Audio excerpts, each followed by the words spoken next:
ng Dolomite? Pakita. Hi guys! Welcome to Dolomite City!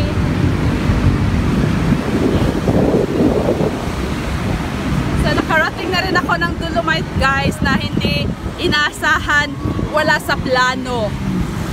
So ito pala yun. Ito pala yung sinasabi nilang Dolomite. Katabi ng US Embassy. Hi guys! So, nakarating kami guys ng Dolomite City na wala sa plano, hindi inaasahan. Kalain mo yun. Kalain mo yun. Iba yung pinuntahan namin. Hinatid na namin yung papuntang USA guys. So, ito na ang Dolomite Beach. Sana yung hinahanap namin. So ito na siya guys, so ito pala yon. Gulong. Sige na. So tara na. Let's go Armando. Let's go. Ito pala talaga yung, alam mo guys, na-amaze ako dahil never ako nakapunta, puro lang ako sa news. So sa hindi inasahan, maganda yung hindi wala sa plano, ay talagang mapangyayari ang mga bagay-bagay. So ganito pala ang itsura. So dyan, pwede kang kumain. Maraming pagkainan sa labas ng Dolomite Beach Resort. So pwede ka mamili dyan. So ang kalbo, saan si Jillian ba? So ito pala yun guys. Ano yan Bo? Paris. Kaya siyang Paris. Manila Baywalk Dolomite Beach.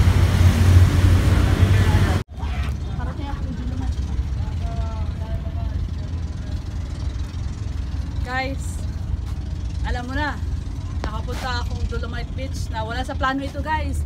Matagal ko na sinasabi sa kanya, dalhin mo naman ako dun sa Dolomite kasi laging sa news ngayon.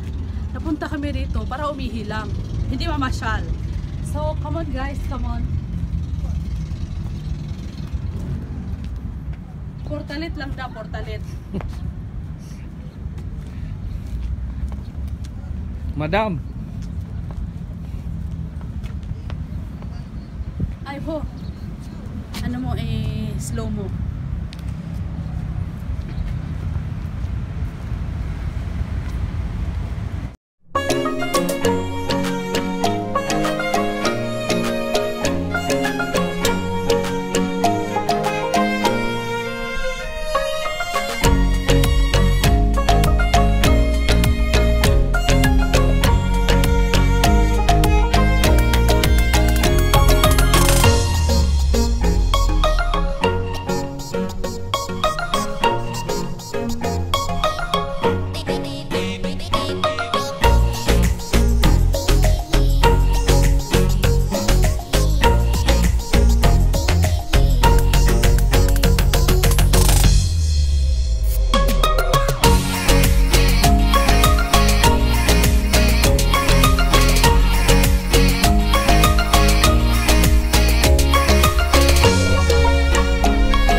Hoy, tara na, okay na ka, ubog da.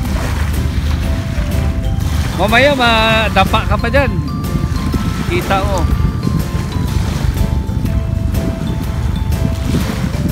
Sige na. Yapok ka lang.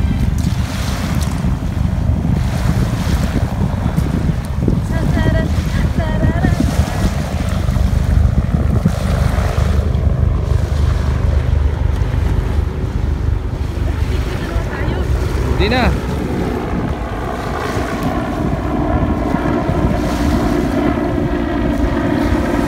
Okay? Okay guys, talaga namang okay naman ang Dolomite. At least na-experience kong umapak, hindi lang ako lagi sa news. Yung sir nila Portalet, okay naman malinis kasi yung CR na aircon hindi nagagamit. So ang poknat ni Calvo, ano na siya, paltak-paltak na siya ngayon guys, kaya nainitan man. Ayan. Umihi lang kami talaga dito guys sa Dolomite. Kasi doon sa embassy na yun, walang CR. Puro gilid-gilid lang. So pumasok kami rito, akala ko nga may entrance. Wala pala. Pero dito nawawala na yung mga buha-buhangin. Ah, sige. Smile. 1, 2, 3, smile. Siya pa. 3, smile. Jump. Og mauto ni jump sa tramik kadiyot guys. Og manguli na mi. Ay hindi pala. Doon kami maghintay naman kami ulit doon sa aming mga madam. So ang tubig kay bawal dalhin. Kay plastic man. So ilagay dyan. Lagyan ng pangalan. I-claim mo lang paglabas. Okay. Tara na. Ay, Doon yung exit oh. exit pala doon. So pwede na kasi pwede na kunin yung tubig. Dahil nga naman ay pa-uwi na kami. Palabas pala. Pero hindi pa kami uwi. Maganda pala ito tumambay pag hapon. Kaso pag gabi, pag tanghali, tagi-tigid. Masunog gid ang buli mo kahit magkatago.